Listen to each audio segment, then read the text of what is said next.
Support for WBFO and What's Next comes from our members and from Health Foundation for Western and Central New York, where racial and socioeconomic health equity are prioritized. Learn more about building healthier neighborhoods at hfwcny.org.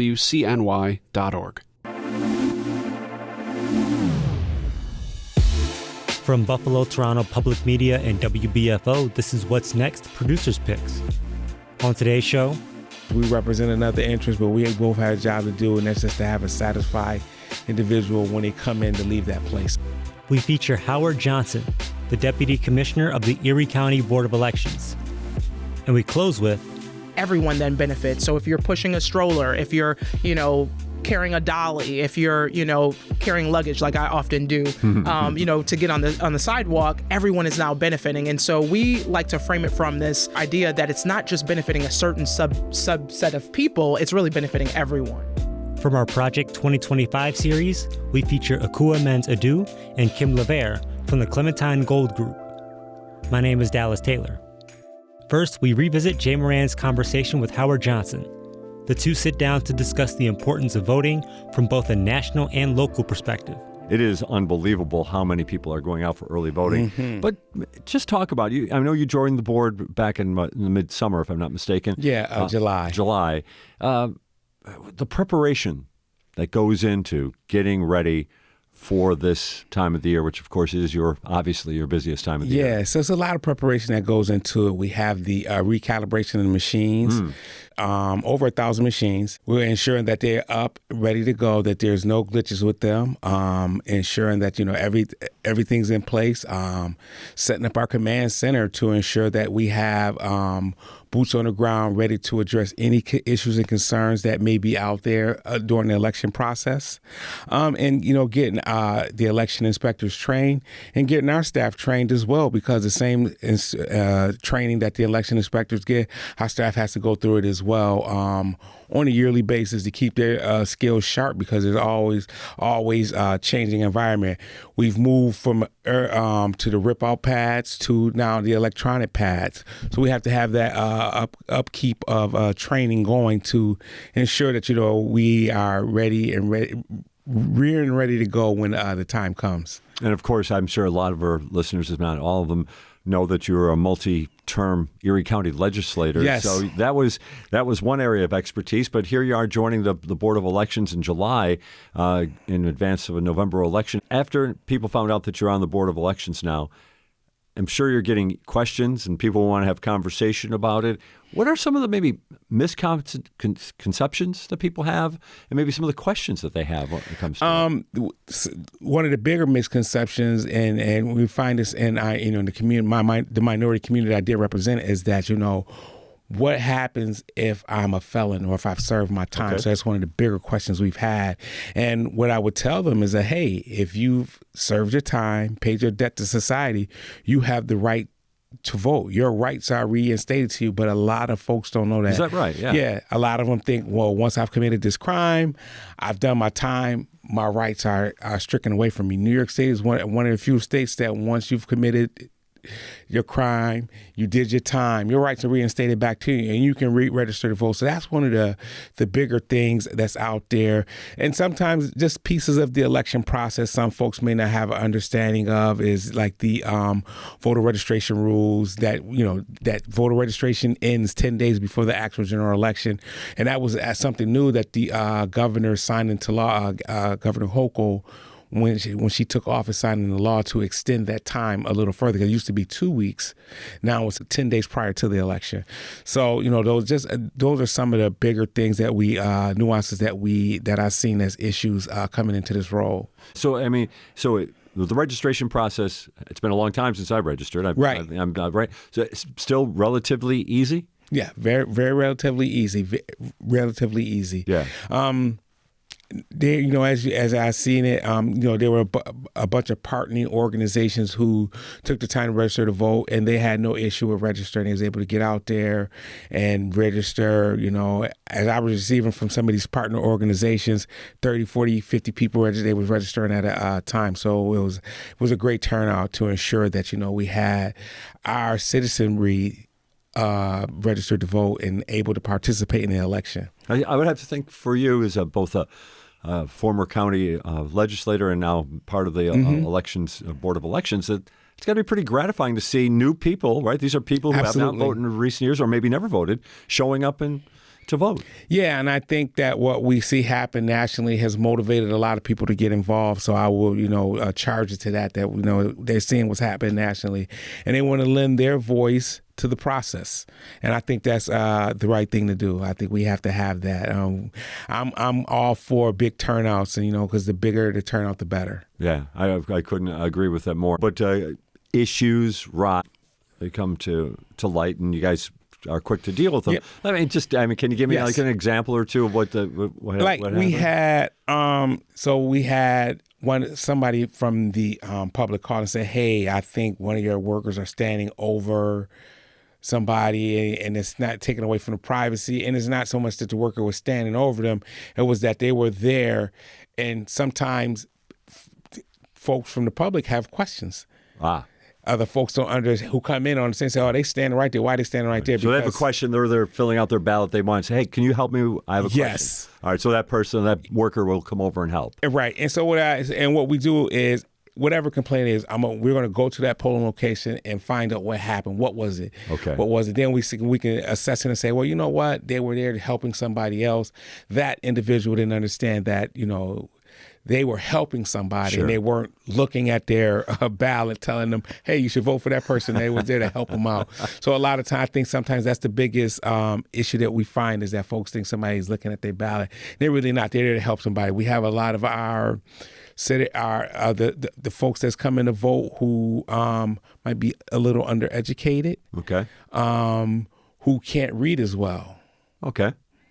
And what I mean by that is that, because of vision problems and things of that nature, they have some issues. Yeah, if I didn't have my glasses, I wouldn't be able to read that stuff. Yeah. So they're not reading as well. So, and they can just point out and say, hey, you know what? They might say, who should I be voting for? Now, we can't tell them that. Right. We have to tell them, well, whoever you want to. And they'll ask questions. This is a full ballot. Yes, this is a full ballot. You have, our electeds across the top. You have propositions at the bottom, and you have school board members on the right-hand side at the bottom. So, just pointing out just small little details, minor details like that, because we have our voters who have a lot of questions, and they want to be sure about the process, and we want to be there to help without telling them, hey, you should vote for that person. And interesting, you mentioned it.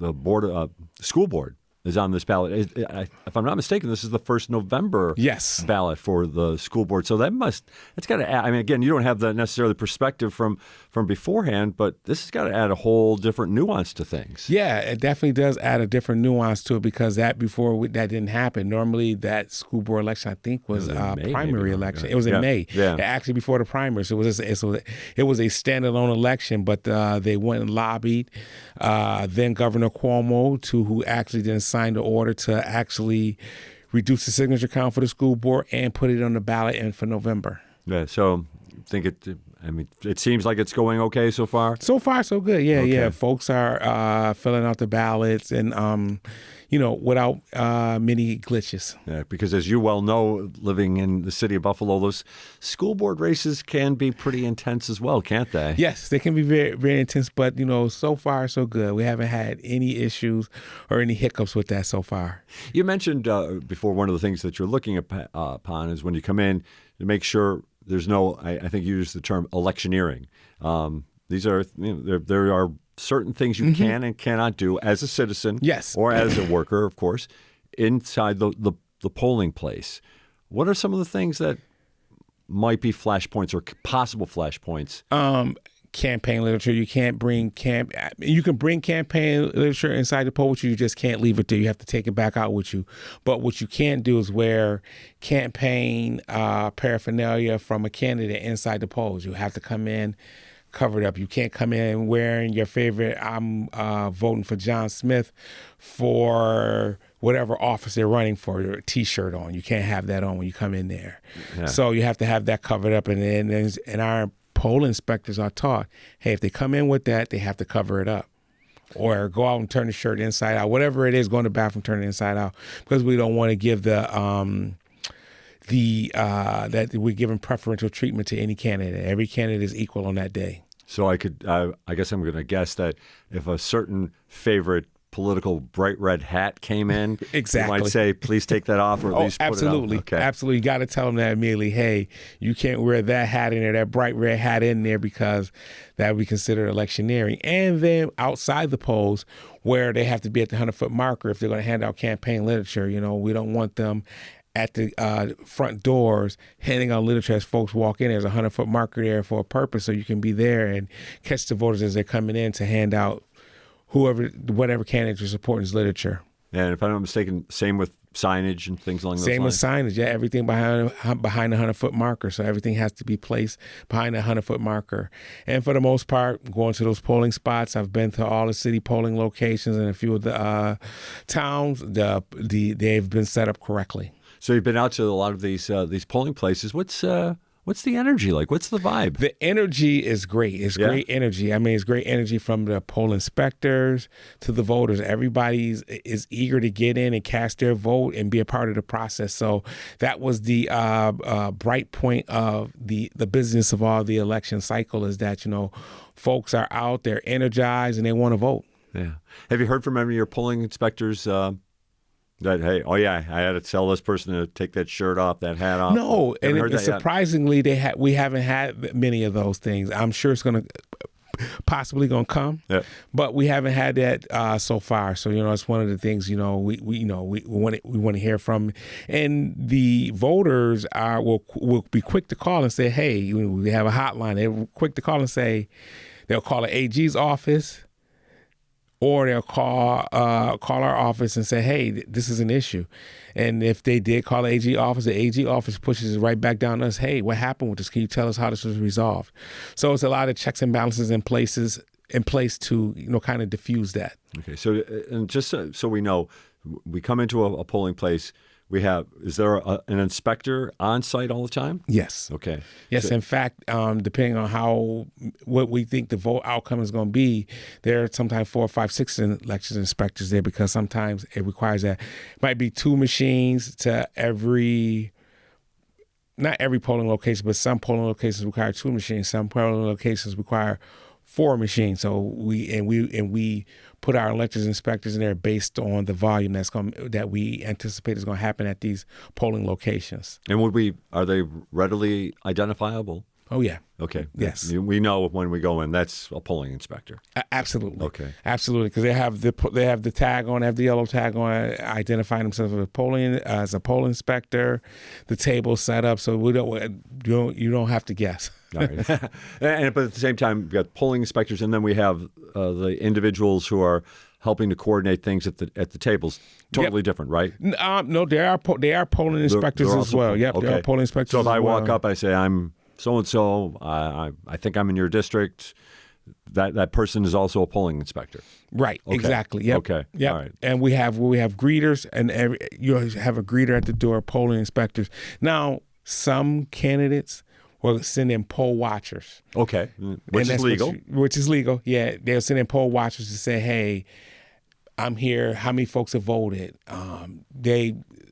So, quote unquote, for the integrity of the election. But we don't have in Erie County, we don't have many issues here with that. So, our polling inspectors are trained well, and at every polling location is going to be one Dem, one Republican. It should be one Dem, one Republican at those polling locations. Right. So if there's one machine, one Dem, one Republican, or 2 Dems, 2 Republicans. So it's going to be an offset. Right. Your counterpart is going to be there. Okay. And just to the restrictions are not restrictions, but the kind of rules that govern then the inspectors, they can answer questions, but I mean, there must be a fine line between what they can answer and what they can. I want to use the word suggest, but I think I heard this once at a polling place where someone was kind of guiding somebody toward a certain legal. Yeah, right. But I couldn't hear it quite enough. Right. So but I guess what kind of conversation's okay? What kind isn't? Them helping the voter out, and they have to do it in a partisan manner. So if a voter calls you over, I say, who are my choices for Congress? Right. Okay. You can very well tell them, hey, you have 2 choices for Congress, whatever district you're in, but it has to be done in a partisan manner. So you have one Dem, one Republican there. to answer the question. That way, you're not suggesting anything. You're not telling a person, you should vote for this person. Okay. All right. We're with Howard Johnson of the Erie County Board of Elections. If you're familiar with his name, he's also Erie County legislator for District 1, right? Yes. District 1, right, in the city of Buffalo. So it really is interesting to hear how the types of etiquette that kind of is governed in there by all these different rules and everybody's on the same page. What about for a voter? Like you said, you haven't heard of any issue when it comes to people dressing a certain way, wearing T-shirts, hats, whatever that might be supporting one candidate. But let's talk about how they should make sure they know. I mean, everybody's got their opinion. We know that when it comes to elections. So let's just use as an example. I walk into the polling place, and the guy behind me is talking about his favorite candidate, who I can't stand. Should I reach out to a polling inspector and suggest something? How should I? Well, if it's a voter that's talking about a candidate, and they can say something to a polling inspector, but we're not advising our polling inspectors to say anything to them, as long as they're not bringing in the paraphernalia. Okay. Campaign paraphernalia, or they're conversation is that. But if they're too loud, hey, you got to keep your conversation down to a minimum. We have other folks here who are voting. We just want to keep the integrity of the election clean. Right. And of course, we don't want emotions to run high. Right. We don't want emotions, as we all know, can happen. Absolutely, and we just want to encourage that in a fair and nice manner. Yeah, and respectful at that as well. Yeah. So you mentioned that you can contact the AG's office. They can also contact the Board of Elections. Mm-hmm. There's a hotline number or? Yes, a hotline number, and I don't. Okay, that's fine. And also but the website is what? Erie County. Yes, it's elections. .erie.gov. Yeah, there we go. So all that information is right there to make sure. All that information is right there. If they want to escalate an issue or anything like that, it's right there, readily available, and it comes to us in real time. And if it comes to us, in our command center, we have it set up so when it does come in, if it's coming from the AG office, if it's coming in from a voter, through the portal, we're going to address it real time as well. We're going to get somebody out there to take a look at it to ensure that, we're doing what we need to do to ensure that's a fair, equitable, and clean election. At the same time, we're hearing stories from around the country. Yes. You and I talked about this a little bit before we went on the air. In a couple of places, some of the early ballot boxes have they're burning them. Been burned. Yeah, and I think that's the craziest thing I've heard, that they're burning ballot boxes, that they would take somebody's vote and say your vote shouldn't count, right? Not knowing how that person voted, and that's, to me, is insane. Yeah, but we haven't heard anything along those lines in Erie County. Here, we haven't. With us at the Board of Elections, we are in contact with the FBI. We're in contact with our local officials, Buffalo PD, the Sheriff's Office. Our polling locations are prioritized by the Buffalo Police. So if something does happen and a call comes from one of those polling locations, because of how they prioritize, the police is going to be dispatched and be there very, very quickly. Voter access. This is another interesting thing. I think, as best I can tell, and I don't live in other areas, so I can't say for sure around the country, but I'm wondering if you have some insight into this. Here we have 38 polling places in Erie County, 11 in the city of Buffalo, plenty of places to go. It does seem like and with early voting, a lot of people want to avoid the election day line, so they're getting out, and we see this in the thousands. We've already talked about how many people have been out voting. But do you hear in other parts of the country where maybe the access, the availability to get to polls is not as easy, or not so much that because I think that we other areas have done a good job of ensuring that folks know where they should be voting at. So I don't think that's much of an issue that we heard, as much as just the things we did hear about the ballot boxes and things of that nature, or other areas getting other boards of elections in other counties and other states receiving mail that they normally don't receive, and they don't know what's in it. Nothing come of it, but somebody sent it in a package anonymously to make it look like it could be something. Right. Yeah. I think I also remember, and boy, I'm trying to think which election. It might have been Kerry Bush back in the 2000s in Cleveland. People were lined up trying to get in to vote. The assumption was that it was a city vote and that they were probably Democratic voters and they couldn't get in on time, right? So what is the rule then when it comes to the close of the 9 o'clock close of the poll on Tuesday? Is it if you're not in there to vote by 9, or how does that work? If they're in line, let's just say they're in line, 9 and the o'clock lines around the block, and lines around the block, we have to, by law, allow all those voters to come in and vote. Okay, that's the way that works. Yeah, that's the way that works. If they're in line and it's 9 o'clock, they have to still allow those folks to vote. We can't cut them off and tell them to come back. We have to service every one of those voters. All right, so just be online. Right, just be online. Now, if they come there at 9, the door is locked, then no, we're not going to open the door to let them come back in and vote. Understood. We can't do that. But if they're in line, there, we got to let them in to vote. Sure. So, and our polling inspectors understand that, and they are okay with that. Do you have some polling inspectors who've been on the job for a long time? Yeah. We have some very seasoned polling inspectors, some who's been on the job 20, 30 years. They've been doing it for quite some time, and they know this process like the back of their hand. And even when we had to change from the old paper ballots, the levers, they I miss them. They've adjusted well, right? They've adjusted well to the new technology. So we have someone seasoned, and they actually been a great source because they've been able to help, train others. Because it's a lot that goes into that training class, and sometimes you may forget things, and you might not have brought your book with you on that day to be an election inspector. And it's good to have somebody who's a seasoned vet to say, hey, no, that might, I can help you along through the process with that, and here's the best way to handle that. So that's always a good thing when you have some veterans there. Right. Of course, you just joined the board in July. Anybody come up to you and take you under their wing a little bit? The staff has been very helpful, and that's a great thing. Both sides, Dems and Republicans, have been very helpful to whatever my needs are or whatever my concerns are. Everybody wants to say, hey, did you know this? Did you know that? And they'll point things out, and I'm always happy for the information. So everybody's been helpful there, very helpful.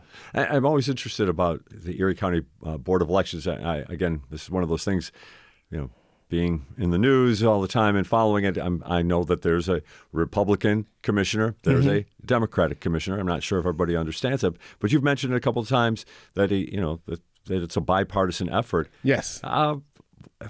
Is it fairly collegial inside the Board of Elections? Yes. Yep. Absolutely.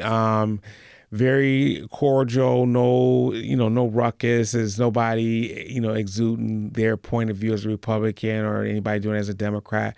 When we come there, we know we have a job to do.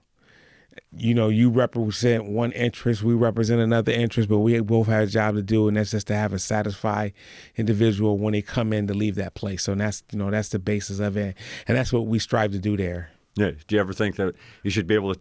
Too bad we can't take what goes on at the Board of Elections and put it in maybe the state legislature or the U.S. Congress. Right. Exactly. But we'll work on that. Okay, we'll focus. We'll on work on it. Say, hey, we should be we should be the standard bearer for how these things operate. But no, there's no issues there. Nothing of that nature there. Nobody there. Everybody gets along fairly well there, and we all got a job to do, and we understand that. That was Howard Johnson, the Deputy Commissioner of the Erie County Board of Elections. And we close out with Jay Moran sitting now with Ekua Mends-Aidoo and Kim LaVare of Clementine Gold Group from the second installment of our Project 2025 series. The three discuss the potential impact of the project on DEI. And of course, first of all, I'll just kind of just remind people or just kind of outline Project 2025, about a 900-page report that all talks about the transition of a conservative presidency in 2025 and outlines some, I don't think it's wrong to say, extreme approaches to federal government. Just also to point out that the Trump-Vance administration or ticket has somewhat distanced themselves from this, but yet they most certainly have embraced certain policies inside Project 2025. Well, we want to get into, though, with the Clementine Gold Group because your mission, unique set of skills and experience in equity, inclusion, consensus building, and engagement practices. DEI would be another way of describing it. Yeah. And DEI is woven throughout Project 25, and at least to say, not exactly embracing DEI, right? Right. What? Tell me about what you've been hearing about it, what you've been seeing about Project 2025. Yeah, I think you're exactly right that this is an extreme set of measures that set to really attack it from a policy standpoint as it relates to DEI. In general, we know that DEI is under attack in this country. There's a lot of folks that are co-opting words and really making it mean something that's completely different than what it was intended to be. And so in the Project 2025 framework, it really is highlighting a lot of different ways that it aims to attack it from a federal level. I mean, in general, they're looking to get rid of a lot of these terms and, connection to the work that's being done at the federal level and rolling that back. And so we see it as a measure that, we need to get the word out around how this is really going to be detrimental to everyone, right? When we think about DEI, it's not just a certain set of folks that get to benefit from it. It really is laying the groundwork for everyone to benefit from DEI efforts. And it's interesting how you mentioned co-opting of words and terms that are associated with DEI. And this might be a great way just to kind of start our conversation, and then we kind of move into some of the, or kind of weave that into, what is involved in Project 2025. But when you say terms that are being co-opted, what are you talking about?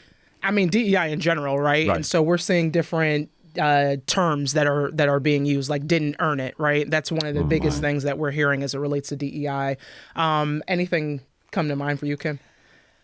I mean, I think that there are a lot of terms that are used for DEI at this point, right? Like whether you think someone is a DEI hire, if we have a DEI card that gives us some sort of benefit at this point. It's woke being sort of weaponized. Right. It's problematic. And I think, when you really break down DEI, from sort of this abstract high-level term into more tangible actions or sort of the stories around it, it's much easier to embrace. When you think about things like, is it everyone having, a safe place to live, or, having access to a job that pays a fair wage, or, your children having access to, equal play at recess. I think that people can get behind things like that. But when you sort of make it this abstract concept and you weaponize it, it seems as though, and you make it exclusionary, it seems as though there are folks that don't benefit. So, ultimately there is some bumping. Sure. Yeah. And you talk about your work also when it comes to DEI. The benefits of it, because like you said, I mean, you've both touched on a couple of the terms that are not really all that nicely stated, for sure. Right. But there's more to it than just making sure that, like you said, you want to make sure everybody's treated equitably. Basically, that's what it comes down to. But beyond that, though, there is a lot of education that's going on for a society, it seems to me, that there's been that there's parts of their education that have been shut off or just ignored for generations. Right. Right. I think one of the biggest things, as it relates to teaching folks about DEI is exactly, who benefits. And we look at it from everyone benefiting. The curb cut effect is something that we often teach in our sessions around DEI. And the curb cut comes from the American Disability Act, right? And so it's stated that we're putting these cuts in the curb so that folks that have disabilities can access the curb in a way that is beneficial to them. Right. But what they found was that by doing that curb cut, everyone then benefits. So if you're pushing a stroller, if you're, carrying a dolly, if you're, carrying luggage like I often do, to get on the sidewalk, everyone is now benefiting. And so we like to frame it from this, idea that it's not just benefiting a certain subset of people, it's really benefiting everyone, right? And so what do you think, Kim? Right. And I think there are curb cuts that you can look at in a lot of different areas that I think people don't Using really it as a metaphor. consider. Right, Yeah, exactly. Right. Because curb cut effect sort of becomes this umbrella term that means, something that you've done for a particular population that benefits everyone. I always say things like Netflix captions, who doesn't enjoy, being able to see the captions. They obviously are made for a particular group, but we all benefit from them. Having different ergonomic furniture, Target Drive Up is technically one of her faves. and you guys are considerably younger than I am, but I can remember when the ADA passed, and I can remember the onslaught of reaction against it before it even became law, that this is going to drive businesses out, it's going to do this, that, and the other thing. And here we are now, 30 years later, I think we're more than 30 years later, and it is something that is totally embraced in society. Yeah. So you would say, as someone who is DEI, your business is about DEI, that maybe 20 years from now, if we could stay this course and making sure that there is diversity, equity, and inclusion, discussion going on in all facets of society, that we would be a better place. Absolutely, right? Without a doubt. And I think that's the biggest thing about all of this. We are seeing studies that say when you start to break this down, so you take this from this abstract level of, a word and break it down into nuances for everyday folks, they embrace it, right? And that's what we try to do as practitioners in this space, is take it from this abstract word into your everyday practice within organizations, right? And so when you talk about pay equity and people getting paid fairly, a living wage for the work that they're doing, not many people are going to say, no, you don't need that, right? Like, you're going to embrace that. And so when you start to say, if you are having a child and you have pregnancy leave or, paternal leave afterwards, no one's going to really say that that's not a good thing, right? And so I think that's the biggest thing about all of this work, is taking it from this word that's now being co-opted and used as a scary term to saying, hey, everyone is benefiting, right? And this is something that we can all get behind for sure. I'm wondering, in your work, when you're going out to, whether it's companies or other organizations, do you see maybe inside these discussions, do you get pushback from people who might be coming from that angle, that, for lack of a better term, we'll just call it the Project 25 angle, looking for kind of these nuances of things to push back upon and somehow make it into a different discussion that it's meant to be? I see you have some ideas already. Well, I think it comes up sometimes. Okay. Yeah. I'm curious how it does, though, and what you sense for it, and maybe how you overcome it. But continue. I'm sorry for interrupting. I think some of it is, just sort of fear or not necessarily understanding what, we're trying to implement, or a little bit more around like fear of losing like their status quo within their organization. Yeah. They've been at a certain level, they've enjoyed certain privileges, and if someone else is able to come in, does that mean I lose all of those privileges? Right. And we try to make a point that we're just expanding benefits for others. It's not about taking something away from someone else. Is that a common concern? I think so, right? Like there's Kim mentioning this fear. I think there's a lot of fear-based conversations that are had around this. And so what does that mean if others have the opportunity to now grow within an organization and really implement things and ideas that they might have? And so I would say in some of the trainings, there's folks that are quiet and you can tell, right? Like there's something that's going on there and you're not quite sure. They're not really participating in the conversation. And I think the reactions that we hear is like, some folks might not know where they fit in this conversation. And so if you're talking about DEI and it's been this term that's been used to say, oh, these certain people, whether it's sexual orientation, gender, race, are supposed to be benefiting from the conversation, then me as this straight white man might not have a place in this. And we are, saying, no, you do, right? This is something that is also going to benefit you. When we think about organizations that have diversity at the helm, they're more successful. We're seeing more innovative ideas that are coming because you get to challenge each other and talk about your own lived experience that might make something better, right? Like when we think about equitable decision making, it's making sure that everyone has an opportunity to contribute.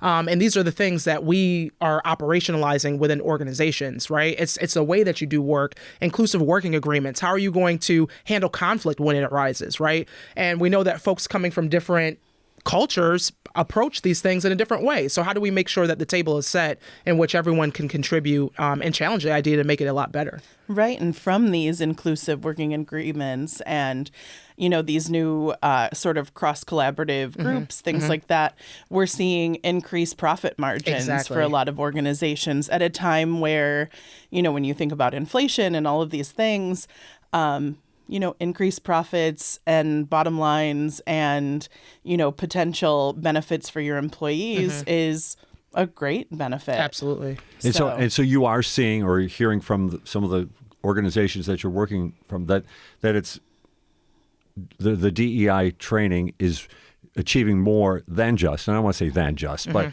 than helping kind of everybody understand each other a little bit better. Yeah. That they're actually seeing bottom line. Oh, yeah. Success. Yeah. Absolutely. For those that really embrace it, for sure. Right. And so I think one example that I can think of, there's an organization we were working with, and they were looking at diversifying their workforce because it was predominantly white, and they were trying to get into certain areas within the community that they weren't reflecting.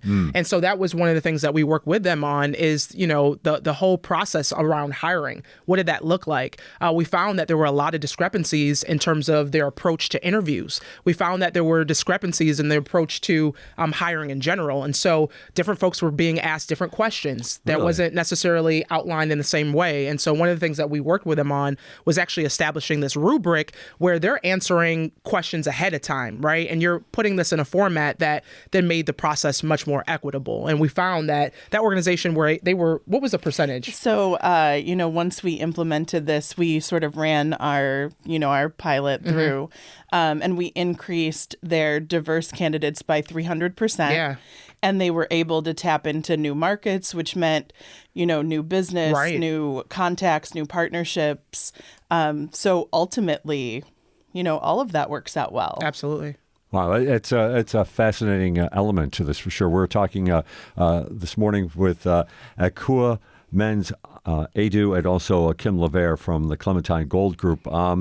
We brought you in to talk about Project 2025. I'm interested. I'll let you take this where you want.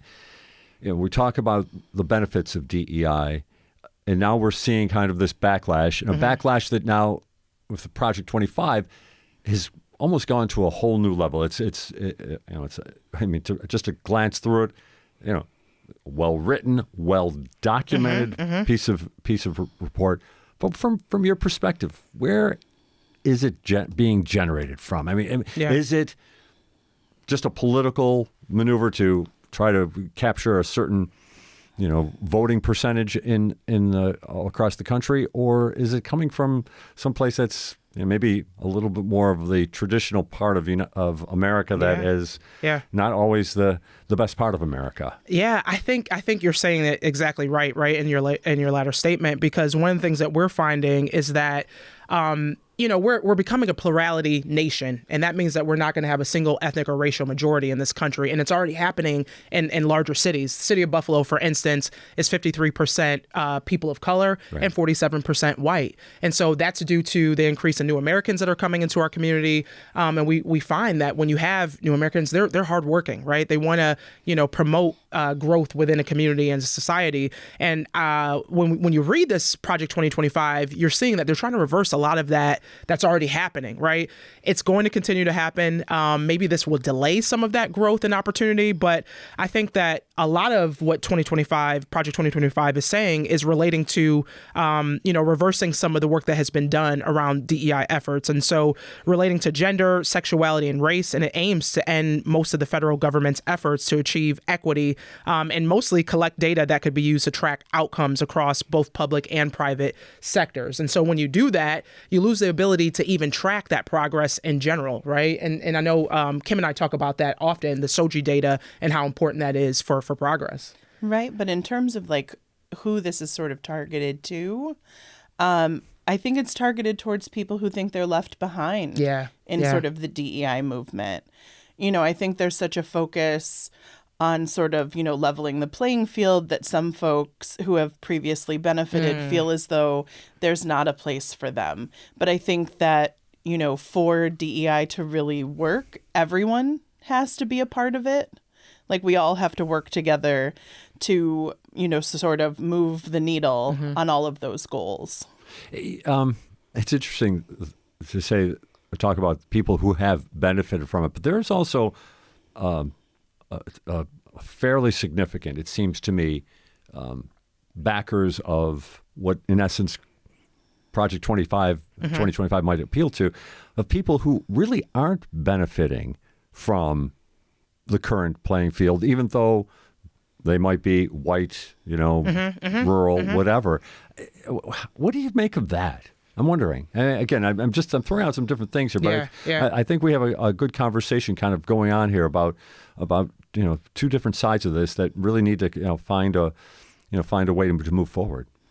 Yeah, I think when you hear that, right, like those folks that you're mentioning, and, they might be white, but when I think about it from a socioeconomic standpoint, they're not necessarily benefiting from the current state of affairs either. And so they probably have a lot more in common with the folks that this Project 2025 is aiming to, I don't want to say like get rid of, but silence. Really, silence, right? And so I think that's one of the biggest things that this country is seeing is when you get folks who can connect on that level, it makes it that much more of a powerful movement. And that's something that would not benefit those who are already at the top, right? And that's the overarching conversation, I think, that connects those two groups together. Yeah, I think, the focus on villainizing DEI has really focused on trying to other groups. And that sort of siloing and that fear-based rhetoric is really pushing, I think, all of these responses, right?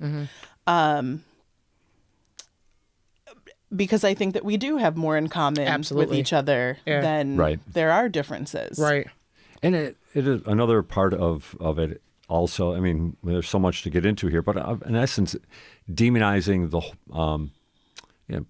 people who identify in a non-binary gender.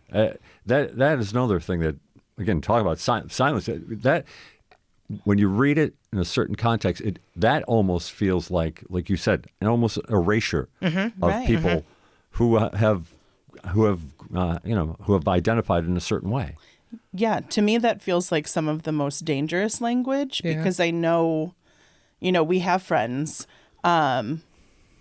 who identify, along the spectrum for gender expression and identity, and just thinking about how hard they've worked to, be recognized, to get benefits, to, just be able to live. It just sort of feels as though Project 2025 is trying to decide who is looked at as human and who is not. And that feels really dangerous. Yeah, it does. And I would say that, in the context of Project 2025, their aim is to take the following terms out of every rule and regulation. And so we talk about SOGI data in the healthcare space where we both come from previously.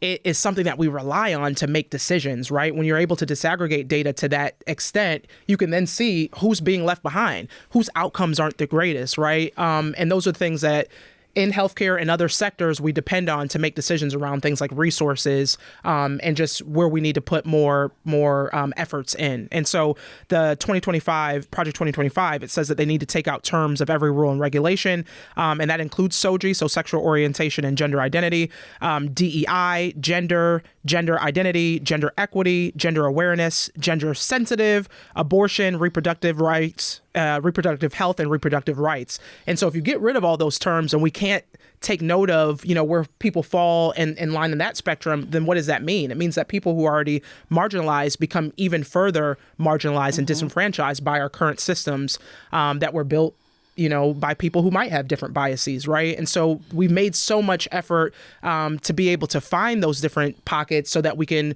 rightfully put things together in order to make them better, right? What do you see inside that data that you'd have access to right now? What are the things that you might think are, kind of hidden elements that really need to be highlighted when it comes to understanding, how current policies or how traditional policies have impacted people, like you said, that are marginalized? What are we seeing? Yeah, I think, a great example of that is something that we all recently went through, right? Which is the COVID, pandemic. And so when I think about it from a healthcare standpoint, we know that folks who are already marginalized had a harder time, and the death rates were a lot higher for those folks than it was for folks that might not have been in that situation, right? And so when we looked at the data, especially coming from the healthcare organization we were working in, we found that there were certain communities that suffered more. When we looked at 14215, which is predominantly East Side, community, they had higher rates than the other folks that we were servicing in that specific space. And so if you can't say that these things are happening, then you can't put something in place to really make sure that those folks are getting more support and help, right? It doesn't make sense to use limited resources for folks that don't necessarily need it. And so when you're able to disaggregate and find that there's certain pockets within communities that are suffering more, then you put resources behind those that need it the most, Absolutely. It's interesting to hear it phrased in that regard, because it seems almost after, it's something now that this element of Project 2025 is talking about kind of eliminating something that we've all become very accustomed to and very comfortable with, identifying ourselves in certain ways. Yeah. It's a odd development in terms of that. I mean, I always keep wanting to kind of come back into, like, from where does that really stem? Is it, like you said, just you really feel it's kind of coming from this kind of dark place that just says we want to just people who are marginalized already? That's fine. Yeah. Let's keep it going. I think, one of our values as a company is from the margin to the center. Okay. And that's because there's many voices and people that don't get the rightful attention that they need to thrive and have a prosperous life, right? I think when we have this notion of what the American dream is that everyone has access to, affordable healthcare. They have access to a house, right, that they can live in. You can thrive in these conditions, right? You're making enough money. You have education. You have access to all these things, because when we look at it, we can tell that if based on your zip code, we can tell your life expectancy. And why is that? Right? Healthcare is only 20% of someone's overall health. All the others come from social and environmental positions that we all face. So if I can say, because I live in this zip code, my life won't get to thrive as someone else who lives in a different zip code, that's a real issue there, right?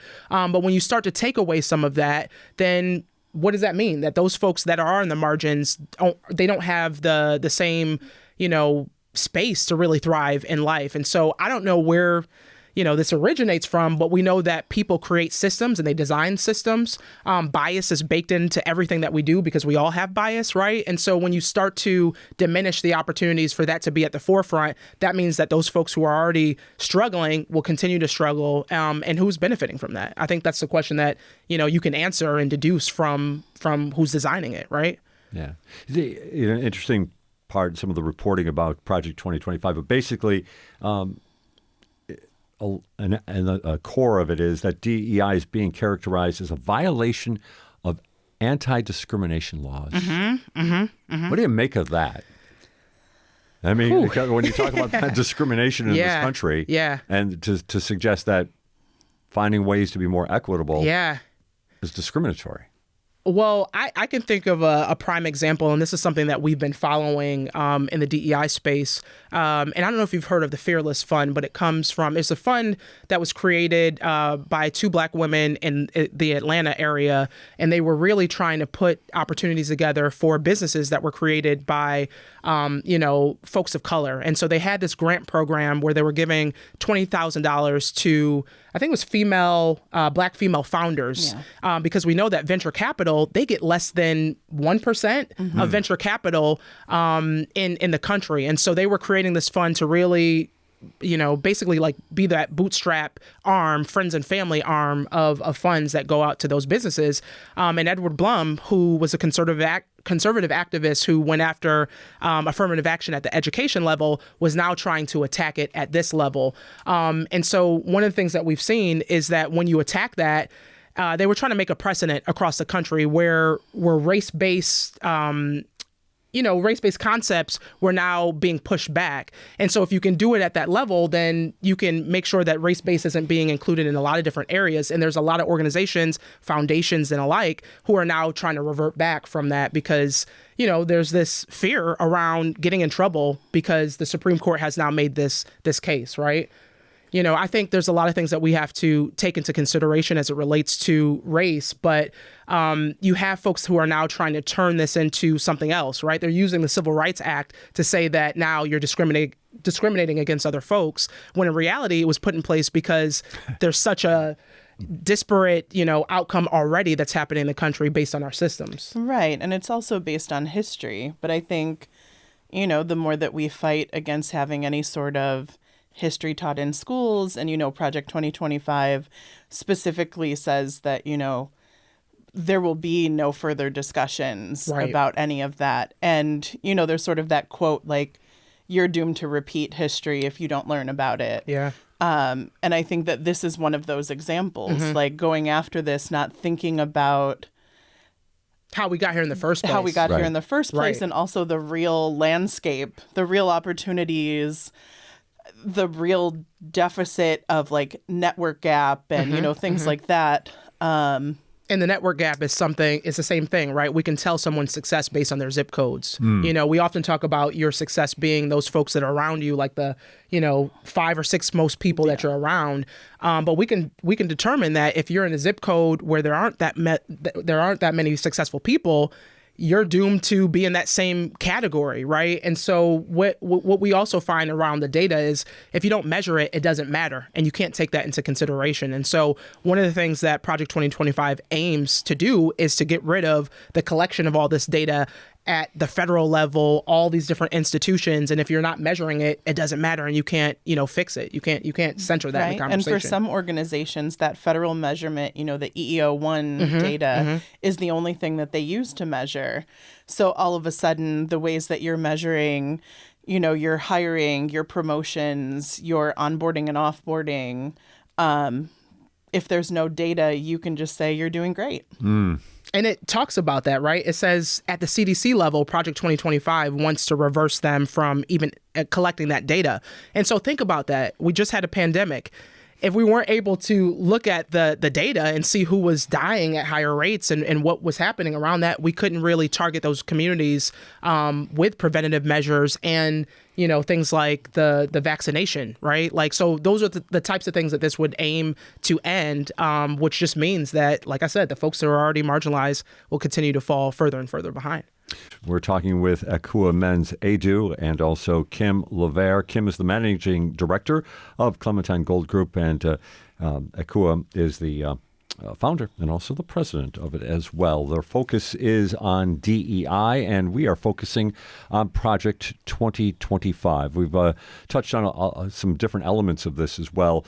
Ekua, you mentioned, of course, healthcare and how the need for data that Project 2025 basically promotes changing in the federal government and just basically eliminating that data. What about from an education standpoint? I mean, I know. Well, I think Project 25 wants to eliminate the Department of Education just to start, but also what can be taught. And this is a debate that's been going on now for some time about what can be taught in schools, and some states have made their own way.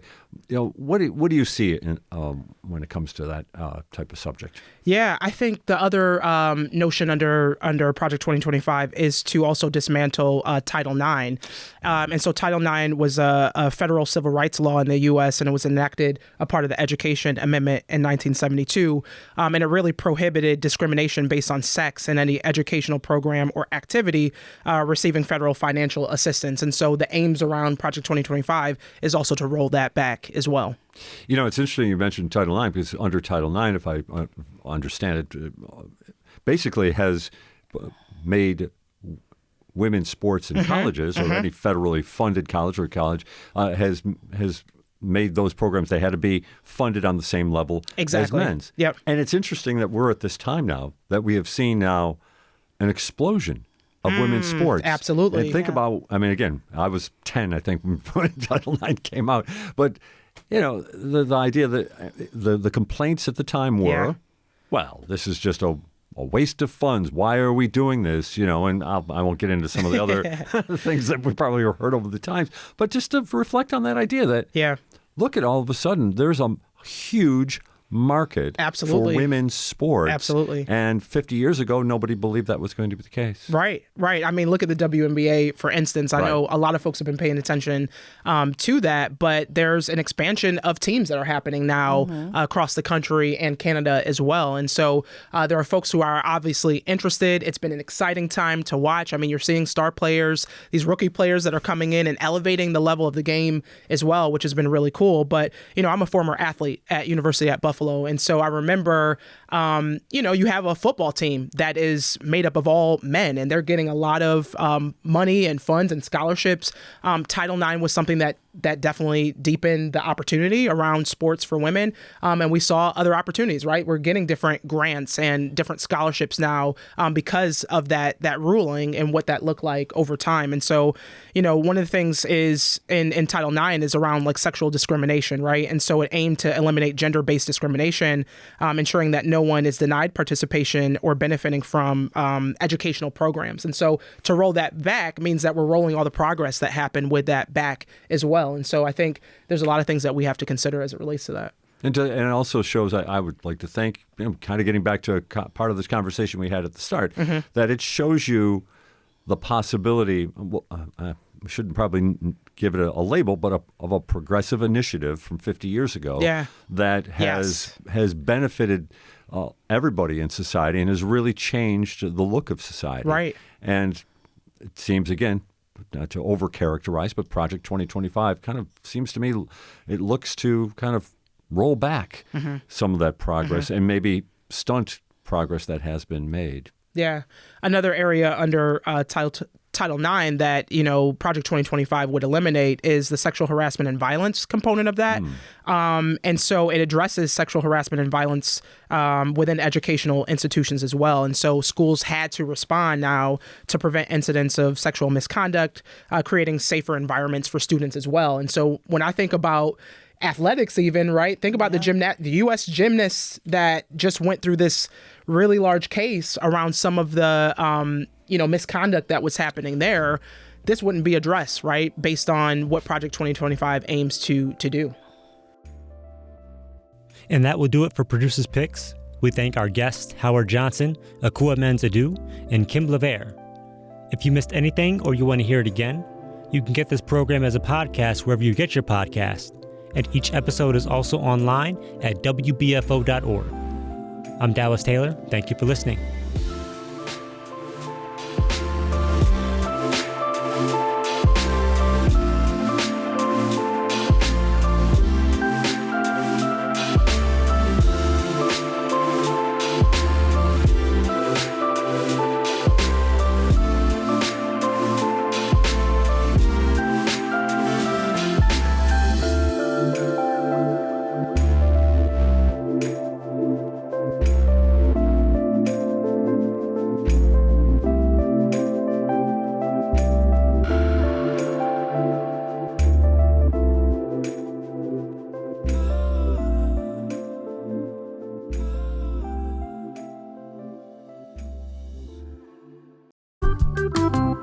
Hey people, Corey here with Compact Civics. It's funny how the things we need the most are usually the hardest to find, like your car keys when you're running out the door, that missing sock that didn't make it through the laundry, or most importantly, trying to find your polling place so you can vote in an election. We can help with that last one. Here's a quick guide on polling locations. A polling place is where you cast your ballot during elections. In America, the term polling place refers to the building, while polling station refers to the specific room or area where voting happens.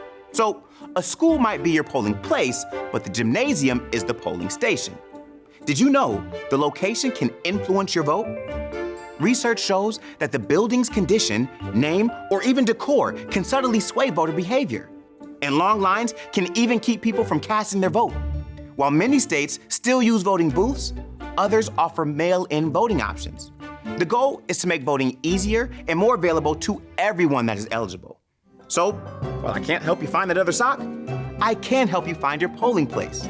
In New York, visit voterlookup.elections.ny.gov. Remember, your vote is your voice. Make sure you're prepared and know where to cast your ballot. Special thanks to our partners, the Buffalo Presidential Center, whose mission is to explore and share stories about Buffalo and Western New York's contributions to the U.S. presidency and national affairs. Support for WBFO and What's Next comes from our members and from Health Foundation for Western and Central New York, where racial and socioeconomic health equity are prioritized. Learn more about building healthier neighborhoods at hfwcny.org.